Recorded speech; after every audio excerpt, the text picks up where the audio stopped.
আছে জান্নাত সন্তানের কাছে তুমি মাগো বড়ই নিরাপদ সেই নিরাপদ পেয়ে আমি তবুও তোমায় চিনিনি নিয়ামত পেয়ে আমি তবুও তোমায় চিনিনি নীরবে আমরা এবার চলে যাবো চলে যাবো এরকম ঢাকিনি কেউ বোঝে না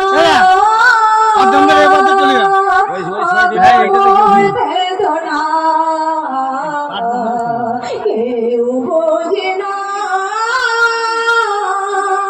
মাগো মোর ঘরে যে ঘুমোকে যা মা চলে গেলে বাবা চলে গেলে কেউ আসে না কেউ তোকে ধরে বলে না যে আমি তোর মা মা চলে গেলে মা এমনই জিনিস কারোর কাছে কিছুই পাওয়া যায় না মায়ের মতন তাই কেউ হয়তো বলছে বুদ্ধিমান ভাই তো হ্যাঁ চোর মারতে হবে